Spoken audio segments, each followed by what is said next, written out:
di mana dia dipukuli setiap hari.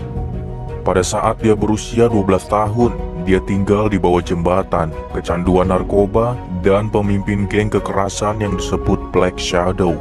Lungu ingat berputar ke dalam siklus kepahitan dan kebencian terhadap Tuhan dan bertujuan untuk meneror orang Kristen dan membunuh siapa saja yang membawa Alkitab.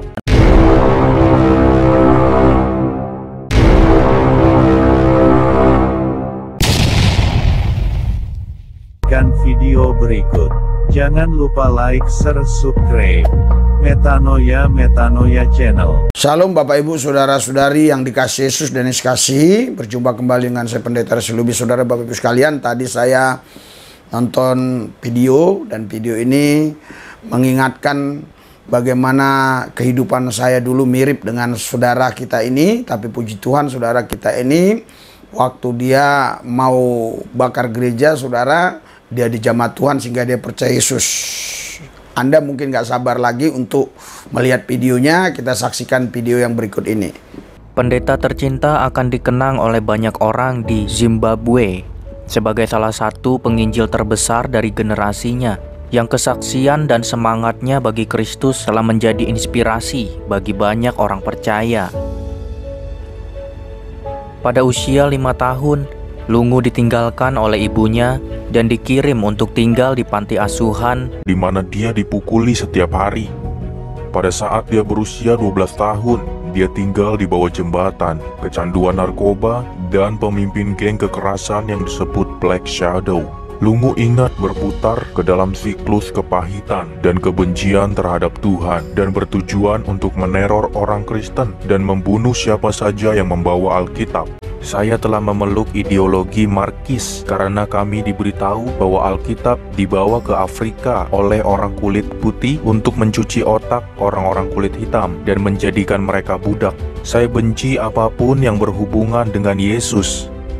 Pada usia 20 tahun, Lungu merencanakan gengnya untuk menyerang sebuah gereja tenda di ibu kota Harare dengan meledakkan bom bensin dan membunuh orang Kristen saat mereka melarikan diri. Saya ingin semua orang di dalam tenda itu mati. Pada jam 7 malam saya akan bersiul dan semua orang melemparkan batu dan bom bensin ke pintu masuk tenda. Beberapa menit sebelum jam 7, Stephen memasuki tenda dan dikejutkan oleh kesaksian gadis muda itu yang berbicara. Ada otoritas aneh dan resonansi yang dengannya dia berbicara tentang pengampunan dan awal baru dalam hidup. Dan saya tiba-tiba merasa sangat kotor dan lusuh. Setelah kesaksiannya, pengkhotbah mengutip 2 Korintus 8 ayat 9. Karena kamu telah mengenal kasih karunia Tuhan kita Yesus Kristus, bahwa Ia yang oleh karena kamu menjadi miskin, sekalipun Ia kaya, supaya kamu menjadi kaya oleh karena kemiskinannya. Stephen mengingat pentingnya momen ini. Tiba-tiba saya mulai memahami apa itu kekristenan. Itu untuk orang sepertiku. Saya bisa mengidentifikasi dengan Yesus ini.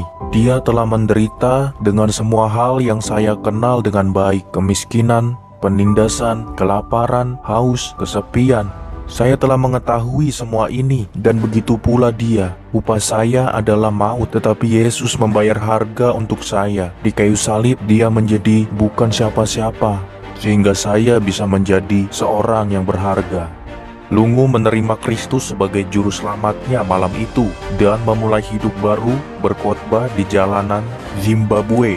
Dia dimuridkan oleh Patrick Johnstone, seorang misionaris Inggris dan penulis Operation War. Lungu memulai karir yang sukses sebagai penginjil pertama di Dorothy Mission, kemudian sebagai pemimpin tim Malawi di African Enterprise. Pada tahun 2007, ia menjadi pemimpin tim internasional kedua AE sampai ia pensiun pada tahun 2013.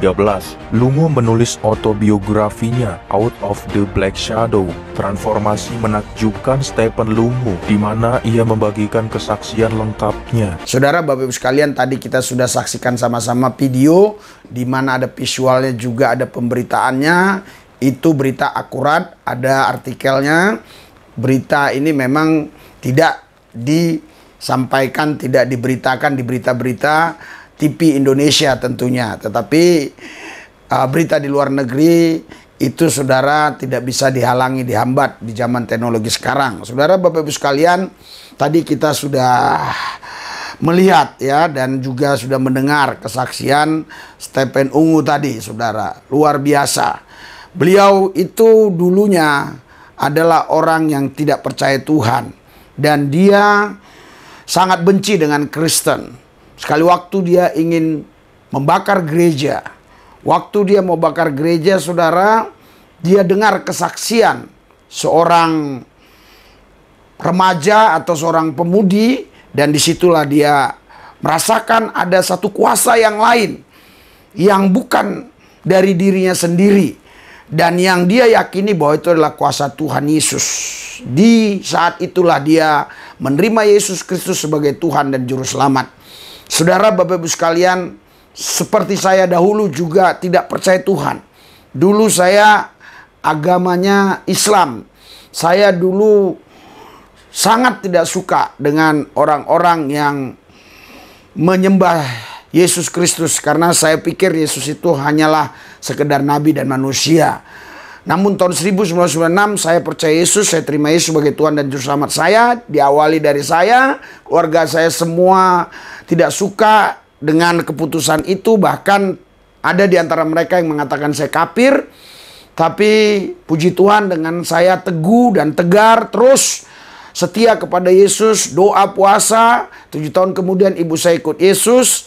Berapa tahun kemudian ayah saya ikut Yesus, adik saya ikut Yesus, abang saya ikut Yesus, dan ponakan saya juga ikut Tuhan Yesus. Dan kami sekarang sudah 50% yang ikut Tuhan Yesus Kristus. Ini semua karena ketekunan dan kesetiaan saya di dalam Yesus. Karena itu saudara Bapak Ibu sekalian, jikalau ada di antara saudara yang punya keluarga belum percaya Tuhan, jangan Anda putus asa dan juga jangan jauhi mereka. Sekalipun mungkin mereka menghina, mencaci maki saudara, bahkan mengatakan saudara kafir, tapi tetaplah berbuat baik kepada mereka, karena mereka juga adalah ciptaan Tuhan. Seperti saudara kita tadi, Stephen Ungu tadi, saudara, ya, yang dulu jahat, yang dulu bejat, tapi karena kasih Allah, dia dijamah Tuhan, dia percaya Tuhan Yesus, dan dia menjadi seorang pelayan Tuhan yang dipakai Tuhan luar biasa.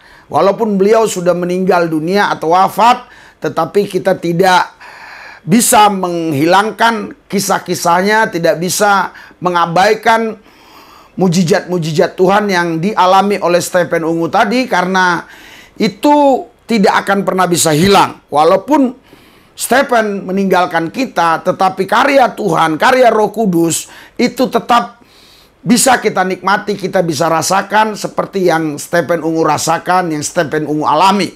Dan seperti yang saya alami, Anda juga bisa alami. Karena itu tetaplah setia kepada Yesus Kristus. Walaupun saudara sekarang dalam kehidupan ini menghadapi banyak tantangan, banyak rintangan, kesulitan, tetapi jikalau Anda tetap setia kepada Tuhan, Tuhan pasti buka jalan. Dan juga jangan lupa kita harus layani jiwa-jiwa supaya jiwa-jiwa juga mengenal Tuhan Yesus. Kami layani mereka. Kadang kami ajak mereka naik ke mobil, kami cerita tentang Yesus, kami doakan di mobil. Seperti ini, saudara.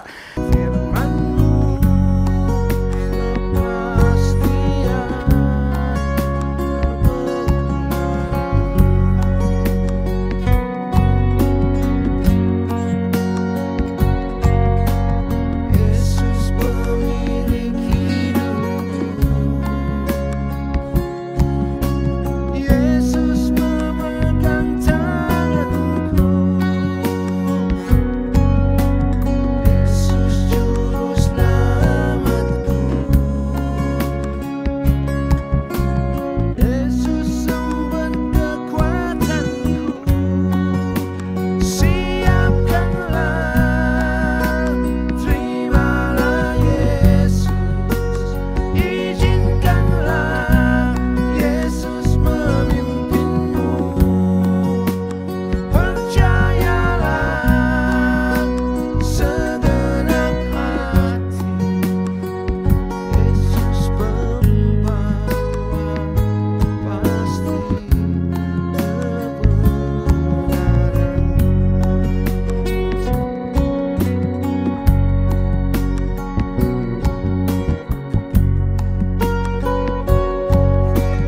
Dan tentu banyak yang lain-lain lagi ya.